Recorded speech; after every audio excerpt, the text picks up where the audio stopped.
ओम शांति। 4 जुलाई 2023। बाबा के महावाक्य।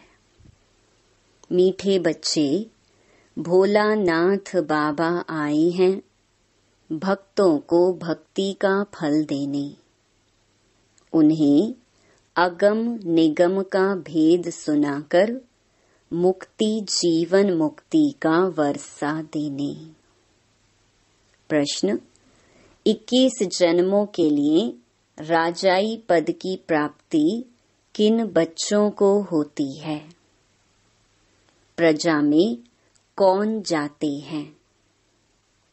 उत्तर: जो मातेले बन बाप पर पूरा पूरा बलिहार जाते हैं उन्हें राजाई पद प्राप्त होता है, और जो सौतेले हैं बलिहार नहीं जाते हैं वो 21 जन्म ही प्रजा में चले जाते हैं। तुम श्रीमत पर चल अपने ही योग बल से राजाई का तिलक लेते हो। यहाँ हथियार आदि की बात नहीं। तुम्हें बुद्धि योग बल से माया जीत जगत जीत बनना है। गीत: भोलेनाथ से निराला कोई और नहीं। ओम शांति। देखो क्या कहते हैं, भक्तों की रक्षा करने वाला। तो जरूर भक्त कोई आफत में आए हुए हैं। भक्तों का रखवाला रक्षा किसकी होती है? जो आफत में फंसा हुआ है। इन भक्तों का रक्षक शिव बाबा है। भक्तों को भक्ति का फल जरूर मिलता है, मेहनत तो करते हैं ना। कायदा कहता है पुरुषार्थ से प्रारब्ध मिलती है। अब इस दुनिया में पुरुषार्थ कराने वाले सब हैं आसुरी संप्रदाय। वास्तव में पुरुषार्थ कराने वाला चाहिए कोई अच्छा। सच्चा पुरुषार्थ सिर्फ एक भोलानाथ बाप ही कराते हैं। जिस्मानी लौकिक माँ बाप टीचर सभी हद का पुरुषार्थ कराते हैं। बेहद की नॉलेज कोई दे ना सके। भल कोई बैरिस्टर जज बनेंगे, फिर दूसरे जन्म में नए सिर पुरुषार्थ करना पड़े। बैरिस्टर तो कायम नहीं रहेंगे, प्रारब्ध तो कुछ बनी नहीं। गुरु भी करके कुछ सिखलाते हैं, शास्त्र सुनाते हैं, परंतु वह भी अल्प काल का सुख मिला। प्रारब्ध तो कुछ बनी नहीं, फिर दूसरे जन्म में गुरु करना पड़े। यह भोलानाथ है सतगुरु। सतगुरु हमेशा सत्य ही बोलता है, वही आकर सत्य कथा सुनाते हैं। यह है सतगुरु की मत, जिससे मुक्ति जीवन मुक्ति मिलती है। यह है नर को नारायण बनाने की मत। भोलानाथ अगम निगम आदि मध्य अंत का राज बैठ बताते हैं। और कोई मुक्ति धाम जीवन मुक्ति धाम स्वर्ग को जानते ही नहीं। मुक्ति धाम का मालिक है परम पिता परमात्मा, जो परम धाम में रहने वाला है। अब बच्चों को मत मिलती है। बाबा ने बार बार समझाया है कि यह बाप टीचर गुरु है। श्री कृष्ण को बाप टीचर सतगुरु कोई नहीं कहेंगे। अब बाबा जबकि सच्चा रास्ता बताते हैं तो फिर झूठा छोड़ देना चाहिए। गुरु शुरू हुए हैं द्वापर से। सतयुग त्रेता में गुरु होते नहीं। माता गुरु ने ज्ञान अमृत पिलाए, स्वर्ग बनाया, फिर वहां गुरु की दरकार नहीं। अब देखो तुम बच्चों को कितनी अच्छी मत देता हूँ। सबको युद्ध के मैदान में बाबा ने खड़ा किया है कि 5 विकारों पर जीत पहनो और फिर ऐसे श्री कृष्ण समान देवता बनो। हम जानते हैं यह श्री कृष्ण माया जीत बन जगत जीत अर्थात जगत का प्रिंस बना। श्री कृष्ण का चित्र हाथ में उठाई समझाना। तुम बच्चियां जानती हो कि हम युद्ध के मैदान पर हैं। माया जीत जगत जीत बनना है। जैसे श्री कृष्ण जो फिर श्री नारायण बना, फिर उनके साथ और भी सारी राजधानी थी, तो वह सब जरूर युद्ध के मैदान में होंगे जो माया पर जीत पाते होंगे। 5000 वर्ष पहले यह श्री कृष्ण भी अपने अंतिम जन्म में युद्ध के मैदान में थे। वैसे अब यह भी युद्ध के मैदान में है। तुम भी युद्ध के मैदान में हो। 5 विकारों पर जीत पाकर तुमको यह बनना है। इसको कहा जाता है नारायणी नशा। माया जीत जगत जीत बनना है। कितनी सहज बात है। सिर्फ एक द्रौपदी तो नहीं थी, सब माताएं द्रौपदियां हैं। सबको सतयुग में नंगन होने से बचाते हैं। वहां कोई विकार में नहीं जाते। कहेंगे भला तब बच्चे कैसे पैदा होंगे। अरे वह तो पवित्र दुनिया है। तुम सन्यासी लोग घर बार छोड़ते हो तो फिर दुनिया खत्म हो जाती है क्या? दुनिया तो बढ़ती रहती। सन्यासी जानते हैं पवित्रता अच्छी है। विकारों का सन्यास तो अच्छा है। सन्यास करने वालों को सन्यास ना करने वाले माथा टेक गुरु बनाते हैं। उस सच्चे सतगुरु द्वारा यह माताएं गुरु बनती हैं, जिन्हों की ही विजय माला बनी हुई है। बाबा कहते हैं बच्चे तुम पढ़कर पद पाओ। अब बाप ने युद्ध के मैदान में खड़ा किया है श्री कृष्ण जैसा बनाने के लिए। उनकी सारी राजधानी है। प्रिंस प्रिंसेस तो होंगे ना। अभी तो ना राजा महाराजा कहला सकते, ना प्रिंस प्रिंसेस। अब तुमको बाप की दैवी मत मिलती है। अब माताओं को ज्ञान कलश मिला है। यह बच्चियां अमृत पिलाए असुरों को देवता बनाती हैं। देवताएं पुरानी दुनिया पर थोड़े ही राज्य करेंगे। नई दुनिया भी बन रही है, तो बच्चे अब जल्दी जल्दी करो। एक तो है विकारों का बंधन, दूसरा फिर है कर्म बंधन। उनसे छूटने लिए श्रीमत पर चलना पड़े। बाबा कहते हैं मुझे याद कर अशरीरी बनो। ऐसे नहीं कि आत्मा परमात्मा में मिल एक हो जाती है। ना कोई ज्योति ज्योत समाया है, ना समाने ही है। आत्मा समा जाए तो जड़ हो जाए। आत्मा तो अविनाशी है। शरीर को विनाशी कहा जाता है। आत्मा मेरे साथ योग लगाकर पवित्र बनती है, फिर शरीर भी पवित्र मिलेगा। आत्मा पवित्र हो जाएगी, फिर यह शरीर खलास हो जाएगा।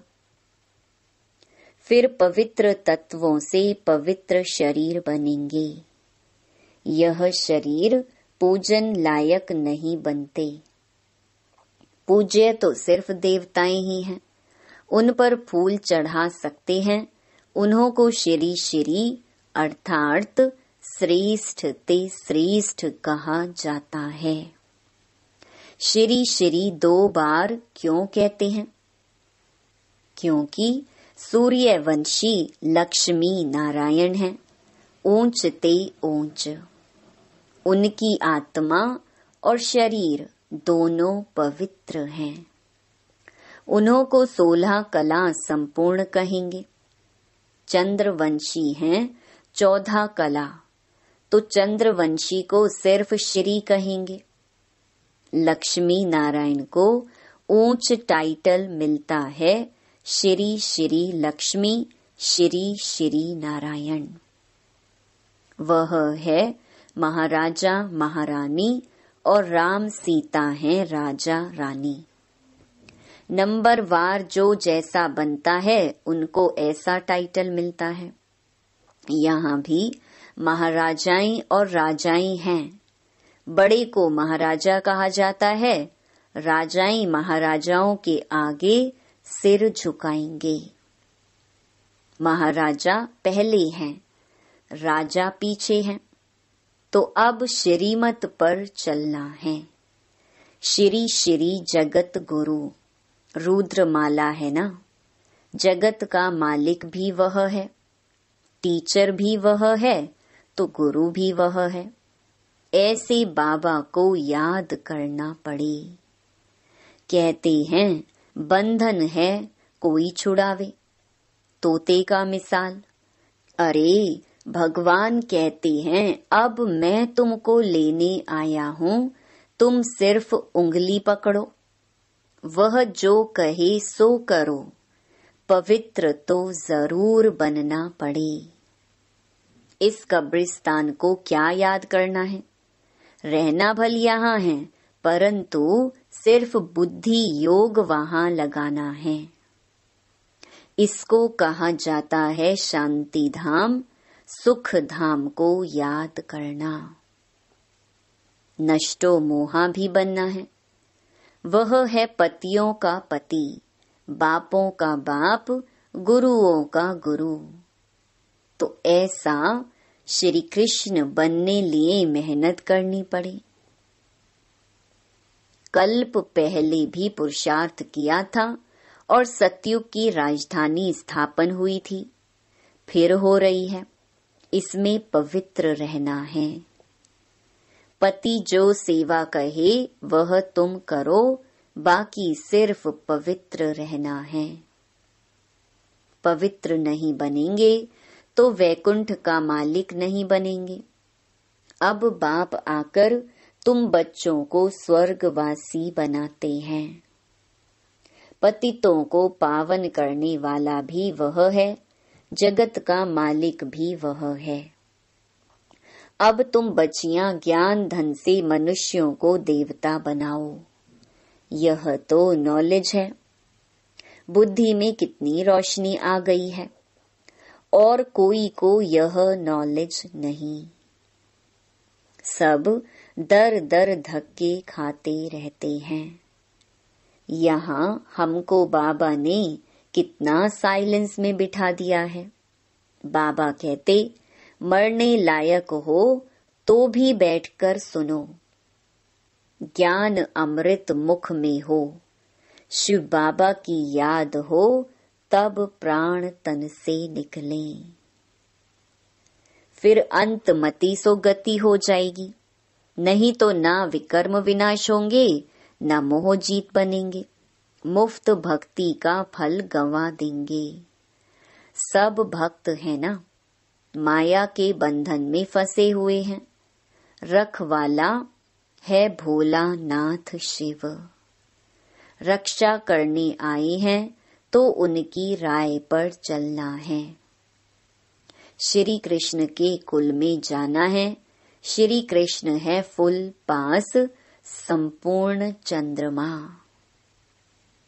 जब चंद्रवंशियों का समय आता है तो वह अपना राज्य ले लेते हैं, तो नापास क्यों होना चाहिए? फुल पास होना है तो पुरुषार्थ करो। डरने का काम नहीं, निर्भय निर्वैर बनना है। समझाना तो पड़ेगा ना। जो कहते हैं भगवान सर्वव्यापी है, उन्होंने ही भारत को ऐसी दुर्दशा में लाया है। भगवान तो एक ही भोलानाथ है, जो सब भक्तों का रखवाला है। श्री कृष्ण की आत्मा अभी यहाँ है। अब कुछ समझो, बहुत बड़ी लॉटरी है। घोड़े दौड़ है, हमको दौड़ना है बुद्धि योग से। जितना हम दौड़ेंगे उतना जल्दी बाबा के पास पहुंचेंगे। विकर्म विनाश होंगे। बाबा ने बार बार समझाया है, हम युद्ध के मैदान में खड़े हैं। मनुष्य कहेंगे हथियार आदि कहाँ हैं जो सारी सृष्टि पर विजय पाएंगे। तो बाबा ने एक्ट कर दिखाई। हम बुद्धि योग बल से माया जीत जगत जीत बन रहे हैं। हम निष्ठा में बैठे हैं, अर्थात शिव बाबा की याद में हैं। बुद्धि वहां लटकी हुई है। पतियों के पति ने कहा है पतिव्रता बनना और कोई को याद नहीं करना। योग लगाते लगाते परिपक्व अवस्था को पाना है। कन्या भी पति को याद करती है ना, वह तो है देहधारी। परमात्मा तो अशरीरी है, उनको बुद्धि से ही याद कर सकते हैं। देह अभिमान तोड़ देही अभिमानी बन जाएंगे। बुद्धि में चक्र तो फिरता रहता है। हम अपने स्वर्ग धाम जरूर पधारेंगे। सूर्यवंशी, चंद्रवंशी, फिर वैश्य शूद्र वंशी बनेंगे। फिर बाबा आकर शूद्र से ब्राह्मण बनाएंगे। ऐसे ऐसे अपने से बात करनी है। बच्चे लोग बगीचों में जाकर पढ़ते हैं, तुम भी एकांत में बैठ शिव बाबा को याद करो। हमारा पुराना हिसाब किताब चुकतू होगा, फिर हम राज्य करेंगे। अभी हम युद्ध के मैदान में हैं, फिर हम भारत पर अटल अखंड सुख शांति का राज्य करेंगे। We are at war. हम सब लड़ाई के मैदान पर हैं। यह है सारी योग बल की बात। इनमें तकलीफ तो कोई नहीं, सिर्फ बाबा की श्रीमत पर चलना है। फिर ऑटोमेटिकली राजाई का तिलक लग जाएगा। वरदान मिल जाता है, आयुष्वान भव पुत्रवान भव। वहाँ धन आदि सब अकीचार रहता है। पहले से साक्षात्कार होता है कि बच्चा आने वाला है। वहाँ मुख का प्यार होता है, विकार की बात ही नहीं है। वह है ही निर्विकारी दुनिया। श्री कृष्ण देखो कितना फर्स्ट क्लास मीठा है। अब ऐसा बनना है। तुमको तो पटरानी बनना है। मीरा तो सिर्फ भजन गाती थी, उनको भगवान थोड़े ही मिला। वह तो है ही भक्ति मार्ग। मीरा भी अभी कहाँ न कहाँ है। उसने भी ज्ञान लिया होगा, अगर पक्की भक्तिन होगी। हम भी द्वापर से भक्ति करते आए हैं ना। बुद्धि से समझना है, शिव बाबा मैं आपकी हूँ, आपसे पूरा वर्षा लूंगी। मैं आप पर बलिहार जाती हूँ तो बाबा भी 21 बार बलिहार जाएंगे। अगर बलिहार नहीं जाएंगे, सौतेले बनेंगे तो 21 बार प्रजा में आएंगे। बाबा कहते हैं तुम मेरे को याद करो तो हम मदद भी करेंगे। मदद तो जरूर अपने बच्चों को ही करेंगे, दूसरों को क्यों करेंगे। अच्छा, मात पिता बाप दादा का मीठे मीठे सिकीलधे बच्चों प्रति याद प्यार और गुड मॉर्निंग। रूहानी बाप की रूहानी बच्चों को नमस्ते। धारणा के लिए मुख्य सार। पहला, माया पर जीत पाकर हमें श्री कृष्ण समान जगत जीत बनना है। इस युद्ध के मैदान में सदा विजयी बनना है, हार नहीं खानी है। दूसरा, श्रीमत से स्वयं को विकारों के बंधन और कर्म बंधन से मुक्त करना है। अशरीरी बनने का अभ्यास करना है, बुद्धि योग की दौड़ी लगानी है। वरदान, चेहरे द्वारा संपन्न स्थिति की झलक और फलक दिखाने वाले सर्व प्राप्ति स्वरूप भव। संगम युग के ब्राह्मण जीवन की विशेषता है सदा सुख शांति के, खुशी के, ज्ञान के, आनंद के झूले में झूलना। सर्व प्राप्तियों के संपन्न स्वरूप के अविनाशी नशे में स्थित रहना। चेहरे पर प्राप्ति ही प्राप्ति है। उस संपन्न स्थिति की झलक और फलक दिखाई दे। जैसे स्थूल धन से संपन्न राजाओं के चेहरे पर भी वह चमक थी, यहाँ तो अविनाशी प्राप्ति है, तो प्राप्तियों की रूहानी झलक और फलक चेहरे से दिखाई दे। स्लोगन, खुश नसीब वह है जो सदा खुश रहकर खुशी का खजाना बांटता रहे। ओम शांति।